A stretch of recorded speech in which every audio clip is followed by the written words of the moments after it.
Now let's do a minimize. So we're going to minimize this function. We don't know if it's a profit, if it's resources. We don't know what it is, but we're just going to go through the steps. We have our constraints. So notice this says greater than or equal to 12, x plus y less than or equal to 15, x is greater than or equal to 2, and then y is greater than or equal to 3. What I did was I took this equation and I solved it for y. Same thing here, solve this for y. When you set this x equal 2, that's just the vertical line, x equals 2, and then y equal 3, the vertical line of, oh Lord, vertical line, this one, this should be horizontal line y equal to 3. And then here, I put a star here. Let me show you something.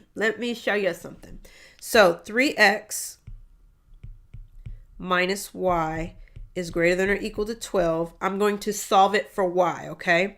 When I solve it for y, I'm going to subtract 3x on both sides. And when I do that, I end up with negative y is greater than or equal to a negative 3x plus 12. So far, so good, right? But remember, if you multiply or divide across by a negative number, you have to flip the inequality symbol, okay? You have to flip that. So because I'm going to divide both sides by negative 1, because I'm solving for y, I have to flip. So this one now is going to flip. Okay, so this flipped to 3x minus 12. Okay, so that's why we ended up with the 3x minus 12.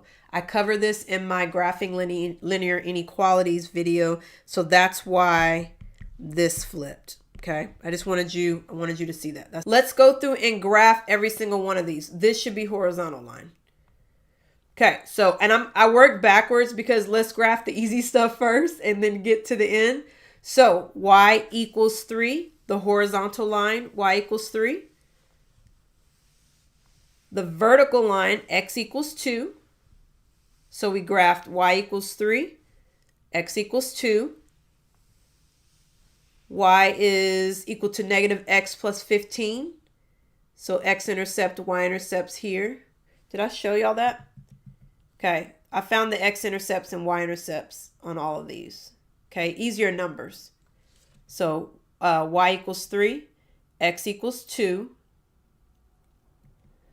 negative x plus 15. Go back here. Greater than or equal to 3, we're going to shade up. Greater than or equal to 2, we're going to shade this way, right? We're going to shade below it. And then same thing with the blue. We're going to shade below it, if you want to say below it. So when you take all of the points into consideration, this is my boundary. It's bounded. Because it's bounded, I'm going to have a maximum point and a minimum point. This one asks us to find the minimum. Now, you're looking at this and you're like, oh, well, these are on the same line, so they're both minimums. Well, remember, just because what it looks like is a minimum doesn't mean that it's a minimum, because you have to evaluate it based on the objective function. The objective function is going to tell you which one. The objective function using the corner points is going to tell you which one is a minimum.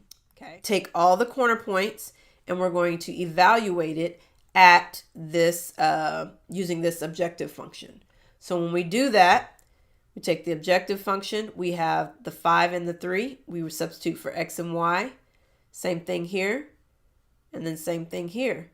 So even though these two, that one and this one, we're on the same line, you're thinking, oh, they're both minimums. Well, this happens to be smaller, and this was actually smaller.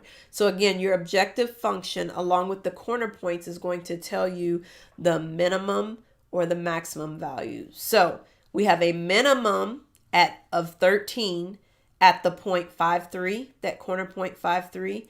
And then we actually have, they didn't ask for maximum, but I want you to see we have a maximum of 27 at the point 12,3. And you're like, well, why isn't this a maximum? Again, it depends on the objective function, because you're like, well, the maximum is up here. That's the highest point.